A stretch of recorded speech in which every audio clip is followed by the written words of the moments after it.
Acts chapter 27.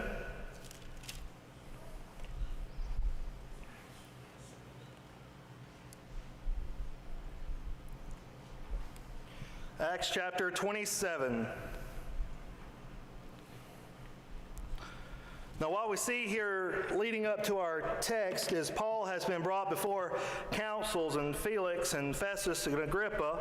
Paul has taken opportunity to give his testimony and has given a great witness before King Agrippa, to the point that Agrippa says, "Almost thou persuadest me to be a Christian." So Paul has given a great witness and a great testimony here. Now, Paul is sent to Rome to stand before Caesar and is placed under the hand of a centurion who has charge over prisoners and are in for a rough ride. And Paul even gives them a heads up in verse 10. He says, "Sirs, I perceive that this voyage will be with hurt and much damage, not only by the lading of the ship, but also our own lives." You know what? Paul is ignored. They don't hear what Paul has to say about it. Now, this is taking place around September and October. Winter is on its way, and travel has become harder and harder because of the changes of the winds and of the multiple setbacks, and things look to get worse and worse.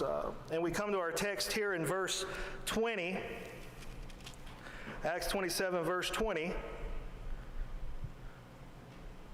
"And when neither sun nor stars in many days appeared, and no small tempest lay on us, all hope that we would be saved was taken away. But after long absence, Paul stood before in the midst of them and said, Sirs, ye know how, Sirs, you should have hearkened unto me, and not have loosed from Crete, and to have gained this harm and loss. And now I exhort you to be of good cheer." Now that's a strange thing to say, be of good cheer. Yeah, it's getting bad. Yeah, it's going to be horrible. And things have been rough, but be of good cheer. "For there shall be no loss of any man's life among you, but of the ship.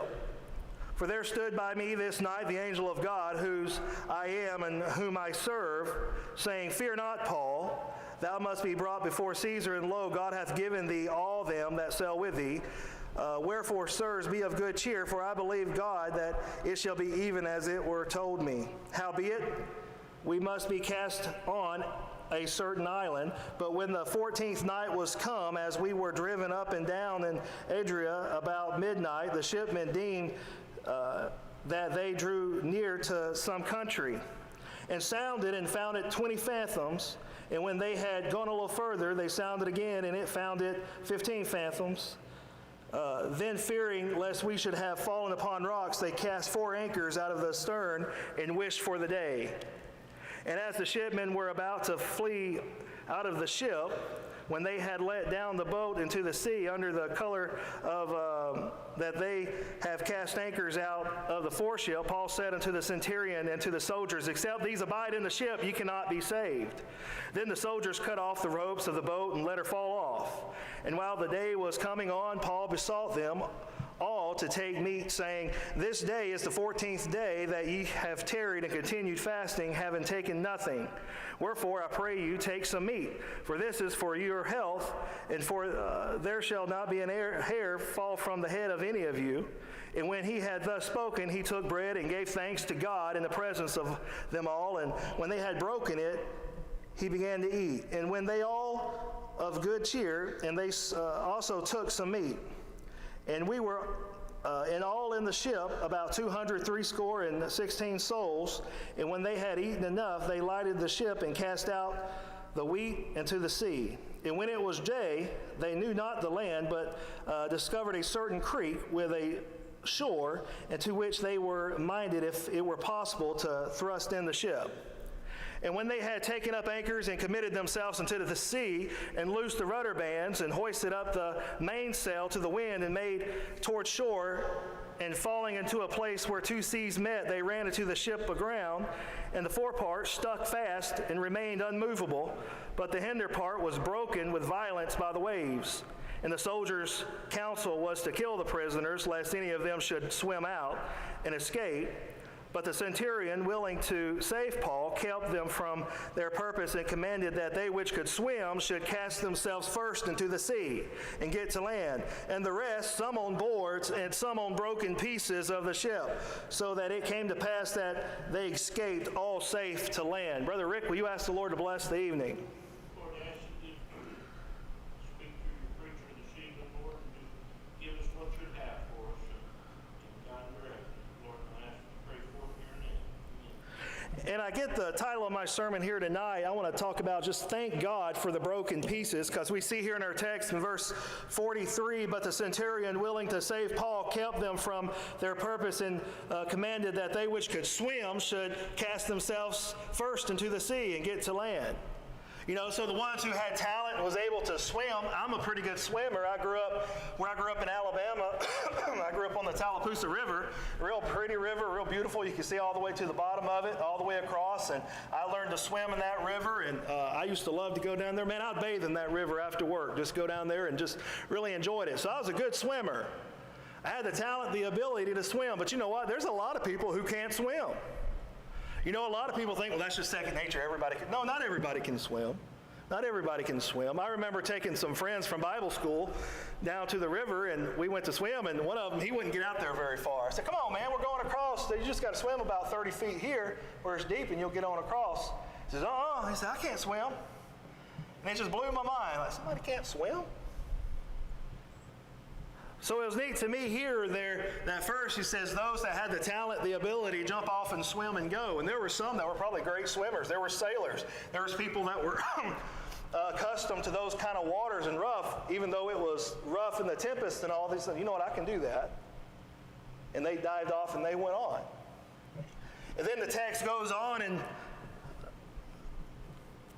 verse 44, in the rest, some on boards. So some of them, you know, they say, well, I'm not a great swimmer. I can swim a little bit, but hey, man, here's a perfect plank right here. It's shaped just right. You know, I'm a boatman. You know, I've been on a boat my whole life. I could take this, man. I can make like a canoe out of this thing. He just jumped on it like a surfboard and just hung 10. You know, he just got out there on it and just laid his chest on it and swam on it, was maneuvered around some rocks and knew how to turn that thing around. And he could see that, okay, there's some land over there. I can make it over there. Yes, rough, but I can do it. You know, some people are real talented like that. Kayaking down the river, I took a guy, his name is Jesse Kidman. He could play anything on a guitar. He can sing any song you want to hear. You stick that guy in a kayak and it's hilarious. He can strum a six string, but he can't work a paddle to save his life. We watched this guy get in a kayak in a canoe, and he couldn't get that thing to turn around, and finally he got to do a circle. Then he got to do a circle backwards, and that's all he could do. It took a couple days. About the last day we were there, he finally figured out how to make it go straight. But you know, some people was able to get on there and just go right at it. It was like a fish to water, man. They got on those boards and they just went at it. But I'm more familiar, and to me, I'm kind of like the guys right here at the end. It says, and the rest, and some on boards, but then it says, and some on broken pieces of the ship. You know, some of them ended up grabbing the end of a chair or a broken piece of a barrel and just kind of holding on to it. You can't really steer it. Oh, it's a floating piece of something, you know, just junk. You know, just a part of an old table, you know, still got a leg stuck to it. It's busted up and you're trying to hold on to it. You can't paddle it. You're just going with the flow, man. And that thing's probably rolling with you and you're going under, but it's got enough buoyancy to it. It's barely keeping your head above water. You know, that's how life is, it seems a lot. You look at people and you see that they have the talent to get things done, and they get out in the water and they can swim, and man, look at them. Like, man. Then you see some of them, they can just grab a board and make a canoe or a life raft out of it, and things are tough, but they just sail right through it. But then there's you. You're like the guy that grabs that broken piece and you're just bobbing along, just like, how in the world? Why me? Why is it going like this? Why didn't I learn how to swim? Why couldn't I just grab one of those boards? Why me? How come I always get stuck with the broken pieces? No, I thank God for broken pieces. I got to thinking about this thing, reading this text. All of those men's life were spared and saved. From the ones who had the talent to be able to swim through the tough waters and the hard parts of life, even to the ones that just barely bobbing along and just has to go with the flow and see where they wind up. You know, that's how life is sometimes. There's just full of broken pieces. You don't know what's going to happen. You know, I'm one of those people, I don't have it all together. I don't have it figured out.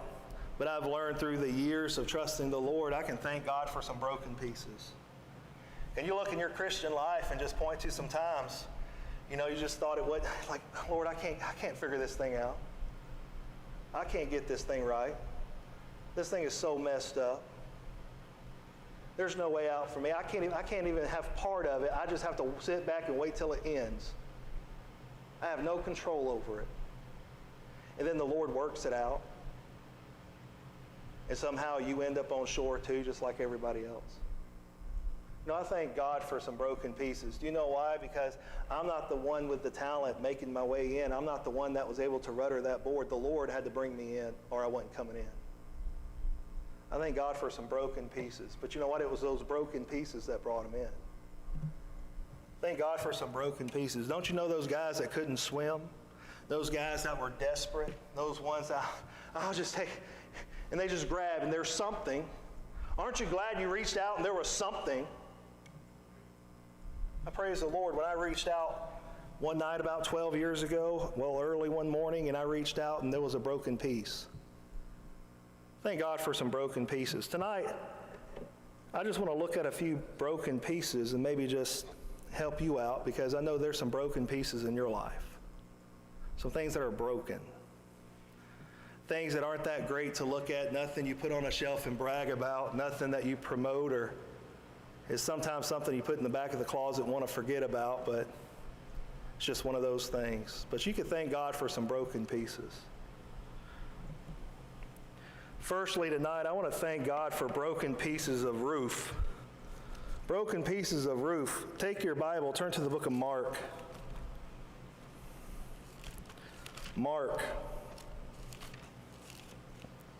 Mark chapter 2.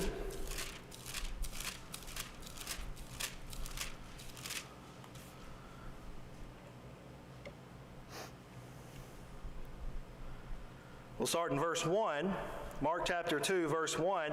And again, he entered into Capernaum after some days, and it was noise that he was in the house. And straightway many were gathered together, insomuch that there was no room to receive them, no, not as much as about the door. And he preached the word unto them. And they came unto him, begging one sick of the palsy, which was born of 4. And when they could not come nigh unto him for the press, they uncovered the roof where he was. And when they had broken it up, they let the bed wherein the sick of palsy was, they let it down. And Jesus saw their faith. He said unto the sick of palsy, Son, thy sins be forgiven thee. You know, that's a neat passage to me. I always like this passage, but something that's neat about this passage here is what happens the next day. You know, because in the excitement of the thing, I can imagine myself being amongst the press of people. We're all tight and they're like sardines, and we're watching this whole deal here, and all of a sudden you start hearing something tearing up above you, like, what is going on? And all of a sudden you see daylight up there. It's like, what in the world are they doing? And they bust off a piece and bust off another piece, and fragments start falling through the midst of them. And people are like this right here, and it's getting on them, and they're making way. And all of a sudden, here comes a guy down. They're lowering them down or trying to reach down, put them down through the roof. I don't know exactly how they had done it, but they had done it, you know, and that's just a neat, miraculous thing on which the Lord had did there that day. But another neat thing to me is what happened the next day. Because I see in my mind's eye what's going on there in the passage. I can see there was a guy that was called a handyman, and I can see this handyman walking up to this house. And as he's walking up to this house, he sees furniture and stuff all outside of the house, and it's just scattered amongst the street. All their furniture and their table and their recliner and the lazy boy, you know, and the electric recliner, you know, the one you got with the button that kicks the leg out for you. And they got all this stuff sitting out in the street, and it's raining. They're thinking, what's going on here, man? It's a mess. And then he walks into the house, and he sees fragments of roof on the floor, and everything's kind of in disarray, and there's a lady over there sweeping, and she's smiling, and there's a guy, he's just walking around grinning, and he looks up, and he sees rain dripping from a hole in the ceiling. He says, man, you got a mess. And the guy just turns around, and he says, yeah, we sure do. He said, man, it's something else. And his wife just laughs and says, yeah, it's something else. He says, that's really going to cost you. Now, if you've ever had a leak in your roof and you get up there and try to find it, it'll be a little old bitty thing, but water will fall down that roof and go through a little hole and just ruin a roof. Now, can you imagine just a man-sized hole in your roof and water's coming in, it's all over the floor, it's all over the carpet, it's leaking all over everything, it's running out the front door, and it's leaking through the lattice and through the stuff in the ceiling. Just what a mess. And this guy, he's just looking at him like, what are y'all smiling about? What are you so happy about? How could this be okay?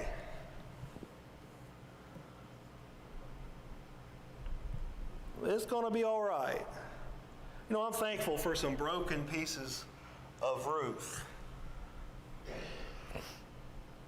You know, some people look at things and see how the Lord just turns things upside down in their life, and they can't see the Lord doing something with them. All they see is the negative part of the situation. How could this be okay? The handyman just sitting there scratching his head, this is going to cost. And the guy sitting there saying, it's worth every penny. What does it cost you to have the Lord to come under your roof? Has it ever cost you a dime for the Lord to come under your roof? What would you give to have the Lord to come under your roof? You know that song, Zacchaeus was a wee little man, and a wee little man was he? He climbed up into the sycamore tree for the Lord he wanted to see. You know, and the Lord said, come down, for I'm going to your house today. I'm going to your house today. What would you be willing to pay for the Lord to come under your roof today? You know, I can just see again in my mind there, that guy there sweeping his floor up saying, it's going to be all right, it's no problem. He said, we about missed out. He said, man, we almost missed it. He said they were going to go to the house next door, but they had just got new carpet. So they didn't want people in there. They had just got new furnishings. They got new, everything was just looking so nice. So the Lord didn't go under that roof. He came to ours because it was too much for them to pay for him to be under their roof. I'm thankful the Lord's came under my roof. I'm thankful for some broken pieces. You know what? I'm thankful for Christians who have counted the cost and said, it's worth it. It's worth it. Can you thank God for some broken pieces? Can you thank God for some things that went terribly wrong, but somehow all through that, he got the glory out of it? Broken pieces of roof. You know, it's a neat thing. That was in Capernaum. And the definition, what that word means, Capernaum, it means city of comfort. City of comfort. Well, were they comforted that day? They had a big hole in there. How could you have comfort in this mess? Look, your furniture's out in the street. It's getting rained on. People are walking by it looking like it's junk, and somebody just ran off with your lazy boy. It's a mess. How could it be okay? Oh, they're saying to each other, the Lord was in our house yesterday. The Lord performed a miracle under this roof yesterday. Can you count the cost? Was it worth it? I thank God for some broken pieces. You know, I thank God for Christians who are broken to the cares of this world. It's just stuff. It's just stuff. They're broken for the cause of the gospel. I was talking to my little niece one night. We were all at the house shooting fireworks. It was like the 4th of July. It was years and years ago. And for all my nephew and nieces, they were really young, and my mom went and bought these glow sticks. And they're straight glow sticks, but they're the kind you break and you shake them up, and they glow in the dark. And you break them up and you connect them together, and you can wear it on your neck, and you can see all the kids running around. And there's my little niece Harley, all my nephews running around, you know, wearing their little glow stick and all that. And she's sitting there holding hers. I said, well, Harley, let's put that thing on. She says, no, I don't want to. I don't want to break it. I says, well, it has to be broken in order for it to work. She said, I don't want it to be broken. I don't want it to be broken. I says, then it'll never going to shine. So she stood there with it unbroken, and all the other kids enjoyed the light. Are you okay with the Lord breaking you so you can shine? To put that light of his around your neck and just run around and just magnify him? This little light of mine, I'm going to let it shine. But it's going to have to break first. We're going to have to break it. I'm thankful for some broken pieces of roof. I'm thankful for some of the brethren who are broke. The Lord has broke them. I think of Brother David Zrake, who fell backwards out of a helicopter. He's a missionary that we support and or pray for in Papua New Guinea. He came down, he went to Bible school with us, and he fell backwards out of a helicopter and broke his back. Every once in a while, he just falls to the floor in excruciating pain. Just falls and just screams out just in excruciating pain. There's nothing you can do for him. You know what the Lord did through all that pain? The Lord dealt with him about the sufferings and sin of others. The things people, the Lord showed to him. He says, this hurts, but you can imagine the lost burning in hell. And he took that upon himself and prayed unto the Lord, and the Lord called him to Papua New Guinea. He's in Papua New Guinea tonight, or probably today there. You know what he is? He's broken. He's broken. It cost him. It cost him. But it was worth it. He'll tell you it's worth it. You think of Brother Jeff Murphy. He's been struck by lightning twice. He's the oddest character I've ever met in my life. The weirdest person. Just strange. I love the guy to death. Just broken. He's just a broken guy.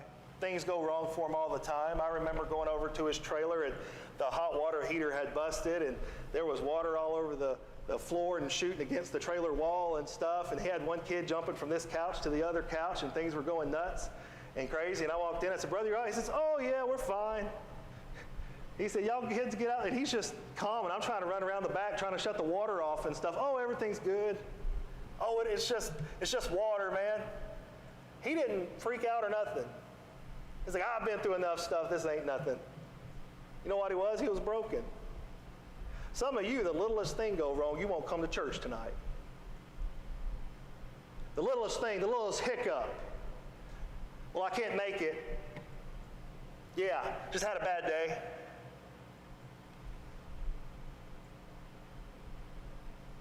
Some of you can't be broken for the Lord. I thank God for some broken pieces. I thank God for some broken pieces of roof. You know what? I thank God for some broken pieces of chain. Turn over to Mark chapter 5. Mark chapter 5. And they came over unto the other side of the sea, into the country of the Gadarenes. And when he was come out of the ship, immediately there met him of the tombs a man with an unclean spirit, who had his dwelling among the tombs.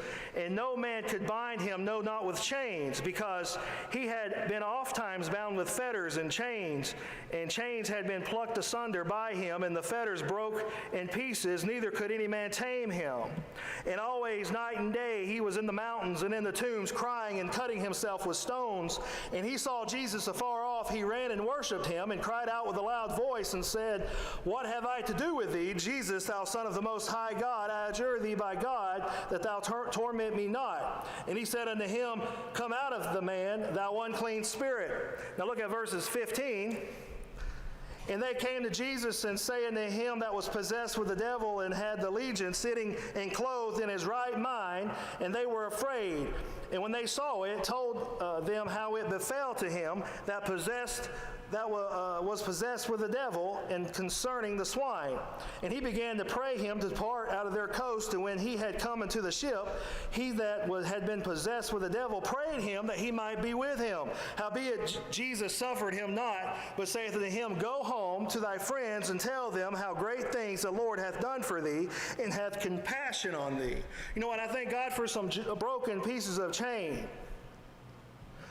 Here in the text it says the fetters that they tried to bind him with, because he was cutting himself and hurting others and hurting himself, and they tried to bind him with fetters, and that would have been like shackles and things upon his wrists that the chains went through and held together. But he broke the chains off, and he would break the fetters off. They couldn't shackle him down, they couldn't slow him down, they couldn't stop him, and he was just had his dwelling amongst the dead, and it was just a rough deal. And the Lord came by. And the Lord healed him. And he asked the Lord, Lord, I want to be where you go. And the Lord says, no, you go home. Ain't that a wild thing? The Lord answers the prayer. The demon says, let me go into those swine. The Lord says, you do what you want to do. Go ahead. But the man that was possessed, he says, no. Ain't that something? The Lord answers the prayer of a devil, but doesn't answer the prayer of a saint. I'm thankful for some broken pieces of chain. Why? Because I could see, like I said, in my mind, years and years later, after this event took place, that a young man around 17, 18 years old comes in, and he just comes in all sad, and he sits down at his grandfather's table, and he says, Pop, I messed up real bad this time. Pop, I've ruined the family name.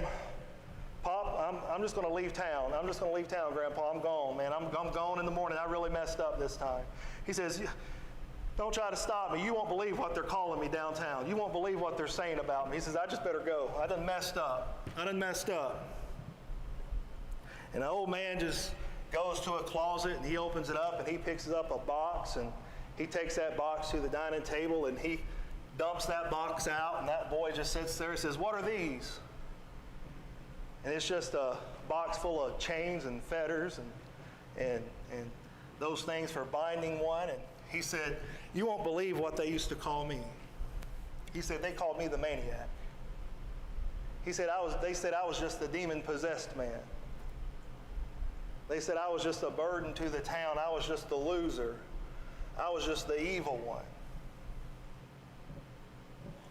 And the boy just sits and listens to his father and our grandfather there, and the grandfather says, and I prayed the Lord that he'd let me go with him. But he told me to stay here and tell you what great things he hath done for me. I thank God for some broken pieces of chain. Can you look back in your Christian life and just see where the Lord just took some things off of you? Just after you trusted Christ, that he just took the yoke off of you and took it upon himself, and he took that yoke of grace and mercy and he put it upon your shoulders. And he broke those chains upon you. You know, I got a box in my closet at home I can take out, and it has some broken chains and fetters in it. And what does it say on them? Some of them it says death and hell. It says my sins are on them. It says all these things that bound me for years, and liquor and drugs and dope and all the other stuff. And what are they? They're broken off.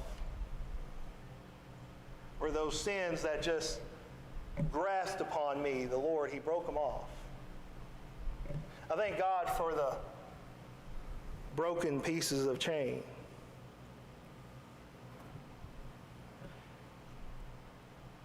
You know, I think of after I got saved, it hadn't been very long. I had moved to Montgomery and was working at the car plant, and my uncle, he had heard that I had started reading the Bible more, and my mother was talking to him, and he says, why don't Barney come live with me? He says, it's close to the car plant. He says he won't have to pay no rent, you know, and he could just stay here with family. He needs to stay with family. And I thought, oh, that's exciting. You know, I never really got to know my Uncle Bill, and I wanted to go stay with him. So I went and moved in with Uncle Bill. And living with Uncle Bill, I was just a young Christian. I didn't know much. And I started going to the church I had grew up in. And for the first time, I had started listening. And I started hearing the things that was being preached. And I would come home, and I had started reading my Bible, and I was seeing a difference in what the Bible was saying into what was being preached. And I was concerned, and it was bothering me. But my uncle was excited that I was going to their church. Why? Because their church was slowly dying. Because for 100 years, a man in our family was taking over that church. And someone in our family had led that church. And there were no more men left, and I was up to bat. I should have been the one to take on the church. And after one night of just reading and struggling with it, I came to him and I said, Uncle Bill, I don't believe the things that are preached there. And I was showing him out of the Bible what the Bible had said compared to what the preacher had said that last Sunday. I said, those things aren't true. He says, I don't know where you heard that, but we don't believe that. And that's the first time I ever seen a different look in his eye. And it was the next day he came to me, he says, I think it's time for you to go. Because I told him, I cannot, out of good conscience, go back to that church. And he asked me to leave. That was the last time I ever spoke to my Uncle Bill. That's the last time he had ever reached out to me. And as far as I was concerned, I had messed things up with the family and the church. And I look back today and I thank God for those broken chains. I thank God for those broken fetters. I thank God that the Lord says, I am more than what that is. Can you look back and see some broken chains? Can you look back and see a place there where the Lord says, I'm bigger? Thank God for those broken chains.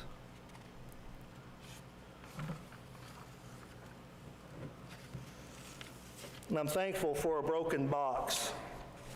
You're in Mark, turn to Mark 14. Mark chapter 14.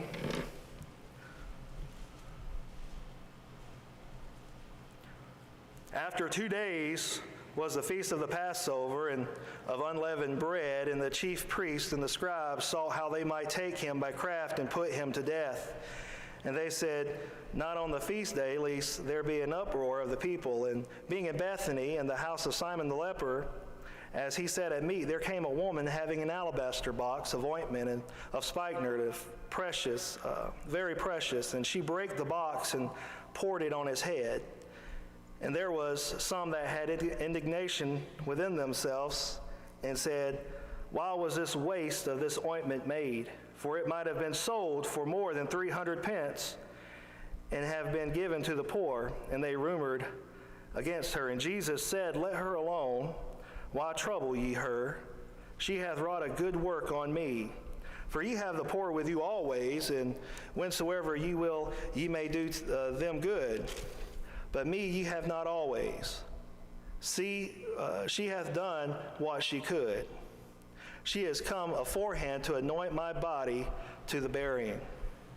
Verily I say unto you, wheresoever this gospel shall be preached throughout the whole world, this also that she hath done shall be spoken of for a memorial for her.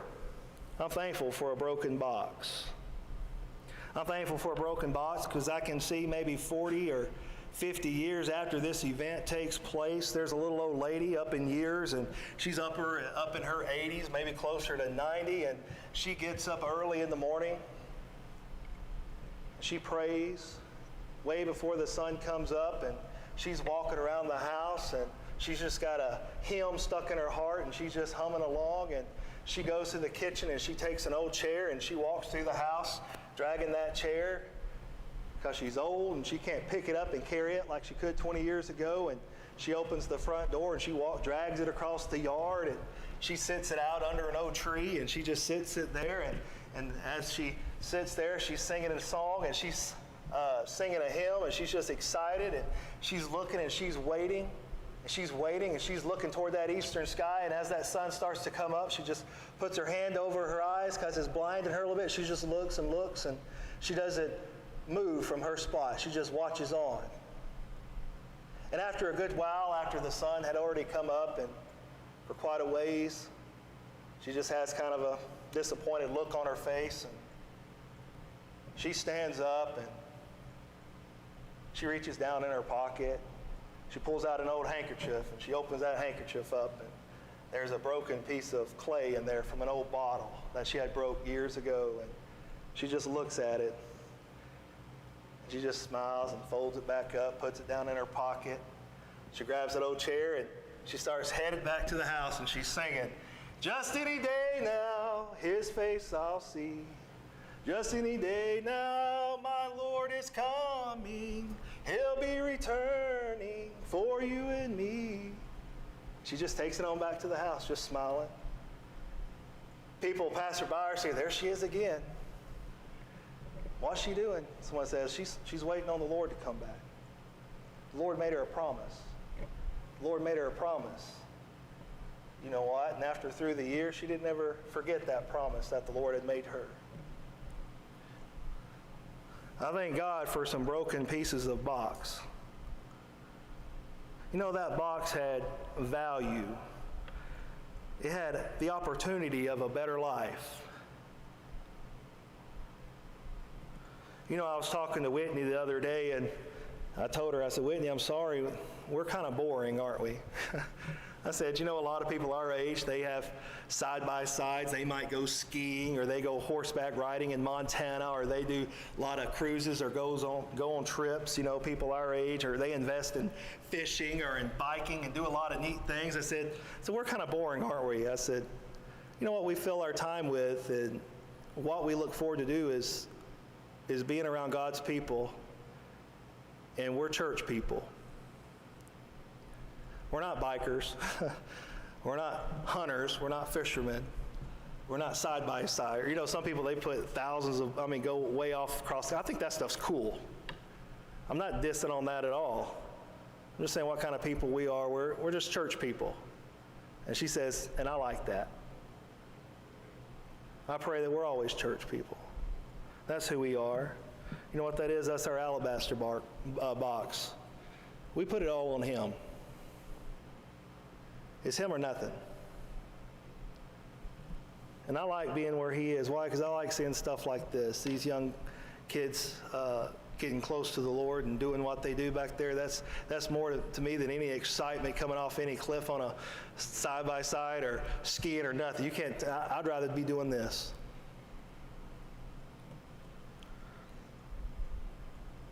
You know, I admit there has been some times when I've been disappointed on how things turned out. But His promises have always outweighed my disappointments. I'm thankful for some broken pieces. I like verse 8. I would like it to be said about me one day. There, 14 verse 8, where it says, she hath done what she could. I would like the Lord to say that about me. Barney has done what he could. Barney hath done what he could. Can you reach down in your pocket and pull out a broken piece and look at it and thank God for it? Yep, it was worth it. It was worth it. And lastly, I'm thankful for some broken branches. Broken branches. Turn over to Romans. Romans chapter 11.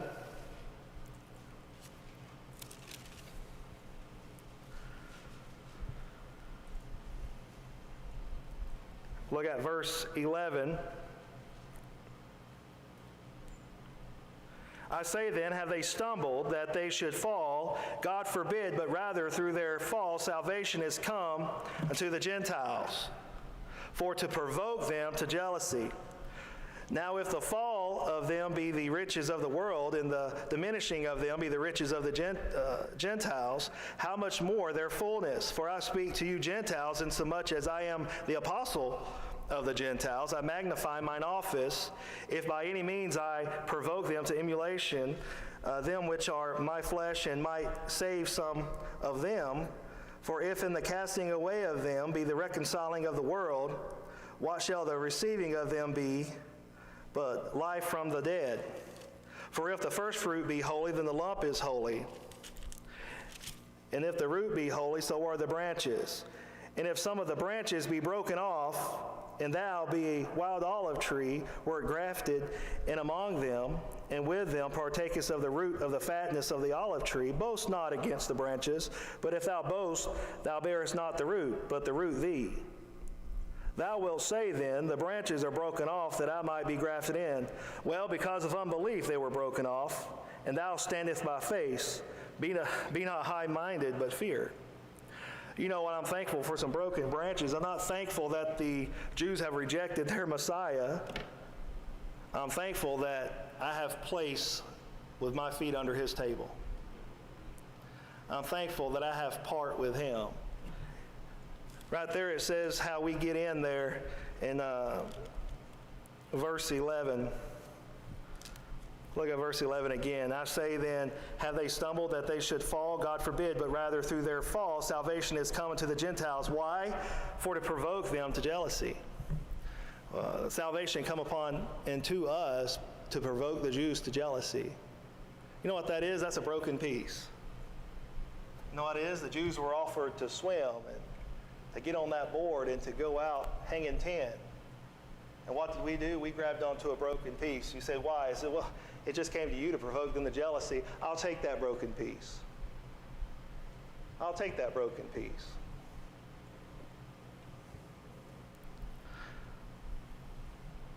I can't boast in being able to swim the shore. The Bible says, not by works of righteousness which we have done. I can't boast by steering a board like a canoe in the right direction, avoiding the rocks and trouble. I stood sinking in sin with nowhere to go but down and called upon God, and He sent me someone with some broken pieces. Take your Bible, we'll look at just one or two more places, one more place, 1 Corinthians chapter 11.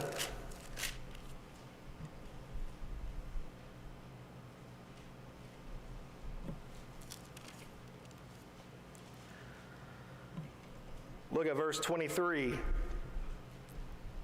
1 Corinthians 11:23. For I have received of the Lord that which also I delivered unto you, that the Lord Jesus, that same night in which he was betrayed, took bread. And when he had given thanks, he brake it and said, Take, eat, this is my body, which is broken for you. This do in remembrance of me. He said, this is my body, which is broken for you. I thank God for the broken pieces. You know, I remember when I was young, you know, one of the worst things you could do to a kid. Have you ever had to pick your own switch? Raise a hand. You ever picked your own switch? Ain't that a mean thing? I like the story of the kid that came back with a rock and says, well, I couldn't find a switch, but you could throw this rock at me. But that's a rough thing to do to a kid. Go pick your own switches. I remember going and picking that switch thinking, well, when I get back with it, if I pick a real big one, she'll have mercy on me. No, she beat me with the whole tree. She didn't mind. And she could do something with a little old bitty switch that you couldn't think she could do, inflict pain. But every time I came back, sure enough, I got that whooping. You know what? But years went on. After I got older, I didn't get spankings anymore, and I didn't get spankings anymore. I guess I thought I had got out of it. And one morning, early in the morning, it was cold, and I was reading a gospel tract, that booklet, Where Did the Dead Go? And I was looking at that, and I realized I had a whole lot of switching coming at me. I realized I had missed out on a whole lot of switching. And that I deserved a whole lot of switching. And then I looked at a place there where it says he was wounded for our transgressions. But he was wounded for our transgressions. He was bruised for our iniquities. The chastisement of our peace was upon him, and with his stripes we are healed. I realized he took my switching. He took my spanking. He took my beating. And he took it upon himself. And there's nothing like standing there before God realizing that his son took your switching. He took it for you. There's some branches there that were broken off, and he took it upon himself, the ones that came and were supposed to go to me. I thank God for some broken pieces. Can you look back and thank the Lord for some broken things in your life? You know, the reason a lot of you are in church tonight, because there was a broken home, because there was a broken relationship. There was a broken promise that somebody had made you, and they broke that promise. There's some reasons that you are here tonight that it isn't because of some talent, because, I could swim. I had it figured out. Or I could boat my way in here. No, some of you just barely grabbed onto some broken pieces and you washed in. That was me. I got in on the broken pieces. But I thank God for those pieces. Why? Because I couldn't steer that thing. I couldn't swim upon my own. Do you know what I had to do? I was totally reliant on the Lord. And where the Lord put me was where I was supposed to be. Thank God for those broken pieces. I think we'll close here tonight. I don't think we need to close with a hymn, but I'm just going to close in prayer. Ask the pastor, will you close in prayer here? We'll be done here tonight.